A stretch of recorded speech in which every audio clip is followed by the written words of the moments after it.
એ પશ્ચિમ દિશાની મિથુન રાશિમાં આવી રહ્યો છે. તો એને કારણે ભારતના પશ્ચિમમાં સ્થિત મહારાષ્ટ્રમાં વરસાદ આવ્યો, ગુજરાતમાં પણ વરસાદ આવ્યો. હજુ હું માનું છું કે પશ્ચિમ ગુજરાતમાં પણ વરસાદ આવશે. વરસાદ આવશે એટલે હું એમ માનું છું કે આ દ્વારકા, જામનગર એ બાજુ પણ એ વરસાદ આવી શકે છે. એમ ગ્રહો જે એની દિશા બદલે અને માર્ગીમાંથી વક્રી થાય ત્યારે એ બ્રેક મારે એટલે બહુ એનર્જી રિલીઝ થાય. તો એવું જ બન્યું આ 26 તારીખે શનિદેવ વક્રી થયા તો એને કારણે એનર્જી બહુ રિલીઝ થઈ જ્યોતિષશાસ્ત્રની દ્રષ્ટિએ, અને એને કારણે સિસ્ટમને બહુ એનર્જી મળી. નેપચ્યુન અને શનિ લાંબો સમય સુધી મીન રાશિમાં જળ રાશિમાં વક્રી રહેવાના છે. તો એને લીધે સમુદ્રમાં હું માનું છું કે બંગાળની ખાડીમાં હજુ પણ એક પછી એક સિસ્ટમ બનતી રહેશે. એકાદી સિસ્ટમ છે 8 તારીખ આજુબાજુ બનવાની છે. નમસ્કાર. આજે આપણે જાણીશું કે બંગાળની ખાડીમાં જે સિસ્ટમ સક્રિય થઈ છે એની અસર અત્યારે ગુજરાત પર શરૂ થઈ ગઈ છે. આગામી 24 કલાકથી લઈ અને હજુ આવનારા દિવસો માટે પણ આ ક્યાંક ને ક્યાંક ગુજરાત માટે ભારે દિવસો રહેવાના છે. ત્યારે તમામ જે ટેકનિકલ માધ્યમથી તો આપણે જાણતા હોઈએ છીએ, પણ ગ્રહોની સ્થિતિ ક્યાંક ને ક્યાંક આ સિસ્ટમ છે એને કઈ રીતે અસર કરે છે, ગ્રહોની સ્થિતિ શું રહે છે, તો આગામી દિવસોની અંદર વરસાદની સ્થિતિ કેવી રહેતી હોય છે, એ તમામ બાબતે આજે આપણે વાતચીત કરવાની છે. ત્યારે આપણી સાથે આજે જોડાયા છે આગાહીકાર જયપ્રકાશ માઢક સર. સર, સ્વાગત છે આપનું સ્વરાજની અંદર. જી સર, સ્વરાજના માધ્યમથી આજે અમારા દર્શક મિત્રોને એ વાત જાણવી છે કે કયા ગ્રહો છે એની શું સ્થિતિ રહેવાની છે અને અત્યારે શું સ્થિતિ છે, જેથી કરી અને અત્યારે આજે ગુજરાત પર ભારેથી અતિ ભારે વરસાદની સ્થિતિ સર્જાઈ છે, તો એની પાછળ કયા પરિબળો છે જવાબદાર હોય છે?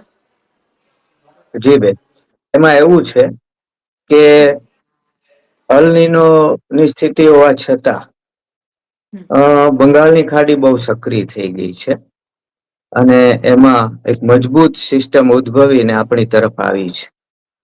એનું કારણ એ છે કે 26 તારીખે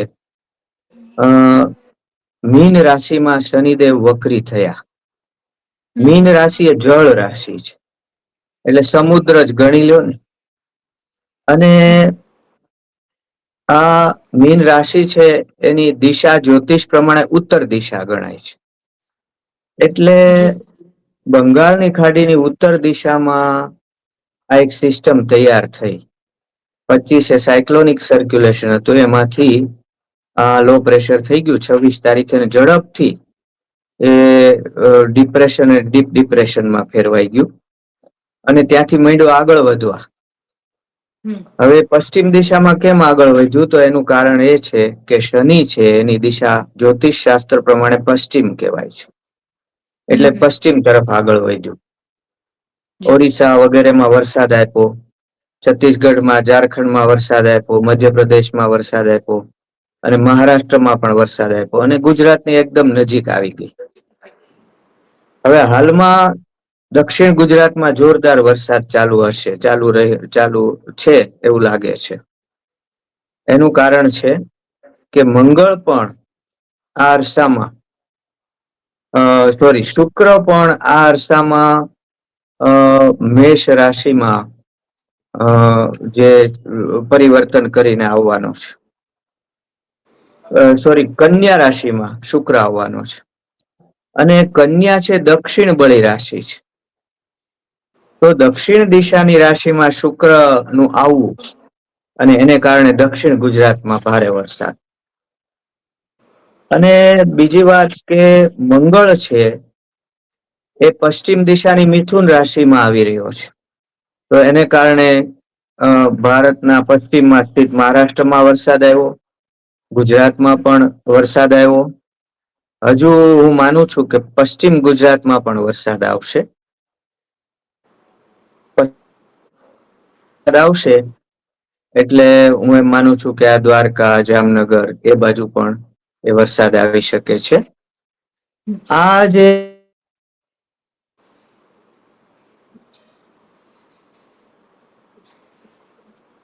આ જે સિસ્ટમ છે, આ સિસ્ટમ એ હવે મધ્ય ગુજરાતમાં વરસાદ લાવશે. આણંદ, ખેડા એ બાજુ વરસાદ, અમદાવાદમાં વરસાદ આવશે.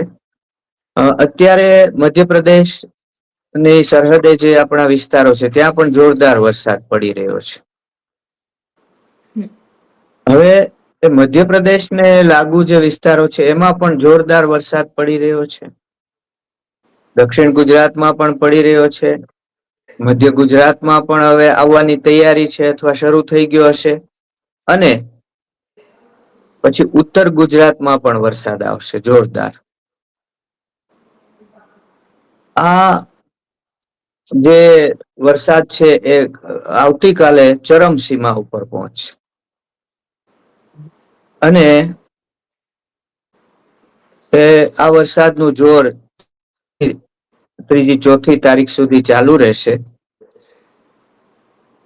અને આગળ ઉપર કચ્છમાં પણ વરસાદ આવશે. જી. જી.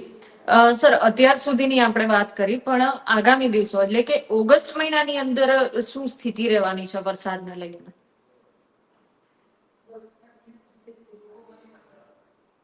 ઓગસ્ટ મહિનામાં પણ વરસાદ ચાલુ રહેવાનો છે. એ 6 કે 5 ઓગસ્ટ થી બુધ ગુરુ ભેગા થવાના છે. અને એ 22 ઓગસ્ટ સુધી ભેગા રહેશે. એ દરમિયાન બુધ અને ગુરુ એકદમ નજીક આવી જશે. એવું બનશે, હું માનું છું ત્યાં સુધી 11 થી 22 ઓગસ્ટમાં એ ખુબ નજીક આવી જશે. અને એમાં સારો વરસાદ દેશમાં રહેવાની શક્યતા છે. ગુજરાતમાં પણ એમાં સારો એકાદો રાઉન્ડ આવી શકે. એમાં ખાસ કરીને 15 થી 17 ઓગસ્ટમાં પણ સારો વરસાદ આવી શકે. તો ઓગસ્ટમાં પણ બેન સારો વરસાદ રહેવાનો છે. જી. વરસાદની અસર, જે ગ્રહોની દિશા છે એ બદલાતી રહેતી હોય છે, કે જેની અસર છે એ વરસાદ પર થતી હોય છે. તો ગ્રહોની દિશામાં જે બદલાવ આવતો હોય છે, શું એની પાછળ કોઈ કારણભૂત પરિબળ હોય છે કે આ પરિબળના કારણે આ ગ્રહોની દિશા બદલાતી હોય છે અને એની અસર વરસાદ પર થતી હોય છે? તો આવું કોઈ કારણ હોય છે? ગ્રહો છે ને એ રાશિ એ વક્રી થાય, માર્ગી થાય. એમાં જયારે અચાનક વક્રી થાય ત્યારે પેલા તો બ્રેક લાગે. આપણે દોડતા હોઈએ અને પાછું ફરવું હોય તો પેલા આપણે બ્રેક લગાડીએ, પછી પાછા ફરીએ ને. એમ ગ્રહો જે એની દિશા બદલે અને માર્ગી માંથી વક્રી થાય ત્યારે એ બ્રેક મારે એટલે બહુ એનર્જી રિલીઝ થાય. તો એવું જ બન્યું આ 26 તારીખે શનિદેવ વક્રી થયા તો એને કારણે એનર્જી બહુ રિલીઝ થઈ જ્યોતિષશાસ્ત્રની દ્રષ્ટિએ. અને એને કારણે સિસ્ટમને બહુ એનર્જી મળી. એટલે ડિપ્રેશન અને ડીપ ડિપ્રેશનમાં ફેરવાય અને ઓરિસ્સાના તટ પાસેથી અંદર આવ્યું. પછી ધીમે ધીમે નબળું પડે થોડું. એનું કારણ છે કે જમીન સાથે અથડાય એટલે એનર્જી મુક્ત થાય. પણ કરતા છતાં એ ઘણી બળવાન સિસ્ટમ છે. અને એમ કરતા કરતા એ છેક ગુજરાતના દ્વારે પહોંચી ગઈ છે. અને એના આઉટર ક્લાઉડસ જે છે, પરિઘ વિસ્તારમાં જે વાદળો હોય છે, તો એને લીધે આ જોરદાર વરસાદ દક્ષિણ ગુજરાતમાં આવી રહ્યો છે. અને હવે પછી મધ્ય ગુજરાતમાં પણ એ આવશે.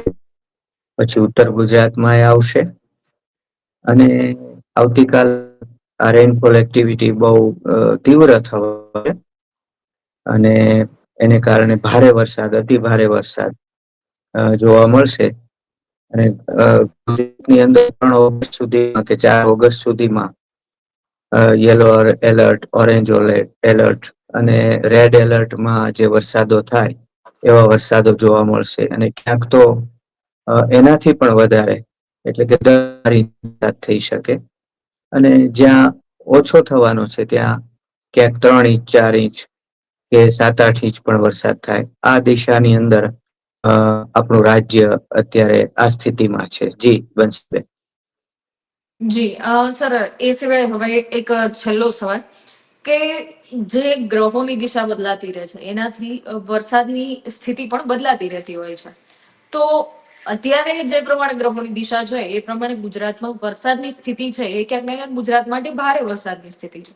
તો આગામી દિવસોની અંદર એવી કોઈ શક્યતાઓ છે કે જેમાં ગ્રહોની જો કદાચ આ દિશા થશે તો ફરીવાર ગુજરાતમાં આ સ્થિતિ થઈ શકે છે, એવી કોઈ સંભાવના કે એવી કોઈ શક્યતાઓ ખરી કે ગ્રહોની સ્થિતિ આ રહેશે તો વરસાદની સ્થિતિ આ રહેશે? એમ ભવિષ્યને લઈને, મતલબ આવનારા દિવસોને લઈને આપનું કઈ અનુમાન? નેપચ્યુન અને શનિ લાંબો સમય સુધી મીન રાશિમાં જળ રાશિમાં વક્રી રહેવાના છે. તો એને લીધે સમુદ્રમાં હું માનું છું કે બંગાળની ખાડીમાં હજુ પણ એક પછી એક સિસ્ટમ બનતી રહેશે. એકાદી સિસ્ટમ છે 8 તારીખ આજુબાજુ બનવાની છે. અને કે બુધ અને ગુરુ જે કર્ક રાશિ જળ રાશિમાં સાથે રહેવાના છે, એને કારણે 5-6 ઓગસ્ટ થી 22 ઓગસ્ટમાં નવી નવી સિસ્ટમો બની અને સારો વરસાદ આપણને આપશે. એમાં ખાસ કરીને મેં કહ્યું એમ 15 ઓગસ્ટ આજુબાજુ 15 થી 17 સારો વરસાદ આવી શકે. 11 થી 22 માં પણ કોઈ નવી સિસ્ટમ અથવા સિસ્ટમને કારણે આપણે ત્યાં વરસાદ આવી શકે છે. ગ્રહો હાલ તુરત તો આટલું બતાવે છે, પછી આગળનું આપણે આગળ જોઈએ. જી જી સર. બંસીબેન. જી સર, ખૂબ ખૂબ આભાર કે આજે આપના માધ્યમથી લોકોને પણ ખ્યાલ આવશે કે વરસાદની સ્થિતિ આગામી દિવસોને લઈને શું રહેવાની છે, ઓગસ્ટ મહિનામાં વરસાદની સ્થિતિ શું રહેવાની છે, એ તમામ બાબતે આપની જાણકારી બદલ સર આપનો ખૂબ ખૂબ આભાર.